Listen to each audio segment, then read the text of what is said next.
goobtan dhagax jibinta ee dhagax ka bixisaan qaababka kala duwan ee dhagax uga bixisaan buurtan dhowr qaabad ee wax dhagax looga baxaa markii hore si toosan loo qodan jiray oo dusha markii laga soo gala toos loo dhamaysan jiray tii ayda waxaan ugu adkaaday buurta qaybta sare waa dhul aad sab oo bir ah oo aan macnaha aan la mari karin marka waxay noqotay in intaan docda ka soo qodan dhulka jiicsan markii la gaaro sida loo baartay marka tii ayda hadan dhibaato kale keentay oo markii sida loo baartay inay nagu soo duntay ay keentay waxaan u bedelnay marka inaan tiirar u sameeyno sida hadda kala arkay sidoo kale waa tiir aan sameeynay marka qaabka dar aan ku wadna run ahaantii macnaha hadda muxuu ahaa si kale aan wax yeelno ma naqaan ama qalab kale iyo wax naga caawiyo midna ma haysana sidaan marka waxay noqotay sidii kale macnaha aan lagu wadi karay inay tahay waan gartay imisa sanaad goobtan ka shaqeynaysaa marka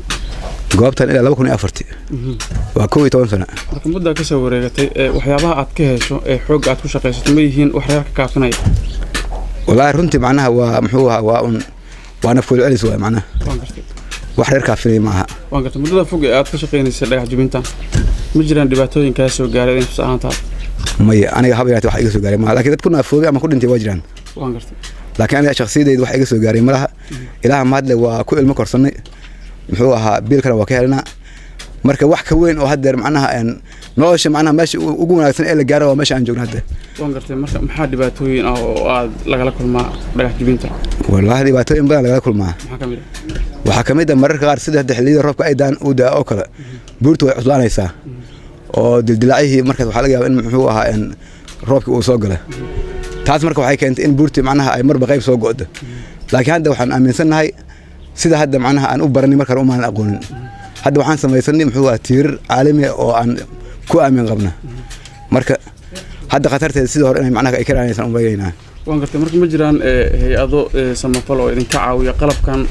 dhagaxa lagu qodo oo idin soo gaarsiiyay maya haba yaraatee mar macnaha waa jirtay in niman odayaal ay yiraahdeen muxuu ahaa waxaan sameeynaa bal maamulkan idin dhexgalaynaa oo miina iyo wax kor loogu soo dumiyaa raadinaya tii ay yiraahdeen waa socon weysi marka qaabkeed idin kugu sahlanaatay in dhagaxan weynkiisa la jibiyo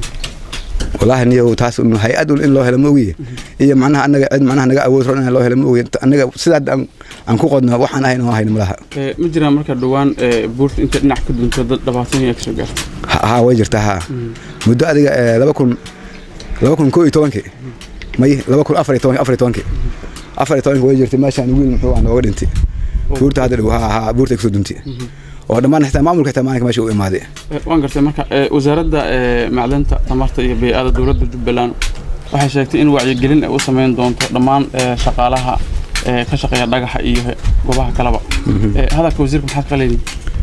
taas waa arrin fiican waan soo dhaweynaa tan ayada macnaha kulli haddii wax loo qabanayo horta mid ma yeeli karna ma awoodna isaga soo baxa meesha khatar baa ilaa hadii la yiraahdo isaga soo baxa oo shaqadan ku bedeshay waa mid la qaadan kara laakiin isaga soo baxa mid kale leedin ma haye waxaan loo qaatina waa taayada macnaha ku adkaysan marka waxaan leenahay muxuu ahaa wax alla wixii awoodina oo noo qaban kartaan noo caawiya oo ama qalab ah iyo wax alla wixii macnaha oo noo fududeyn kara laakiin marnaba macnaha isaga soo baxa oo amalkan lama hayo aan dhihna waan gartay marka ugu dambeyn dawladda Jubbaland iyo hay'adaha samafalka ee ku sugan Jubbaland maxaa ka codsanay waxaan ka codsanaynaa muxuu ahaa in buurta muxuu ahaa hadba sidii macnaha oo loo fududeyn kara hawsheeda ama qalab ha ahaato ama xeelad kale adiga in macnaha ay buurta noo soo jiliyaan inagana aan shaqayn sida aan weyn aan u sii wadana aad ma santa ها هي هذا مدن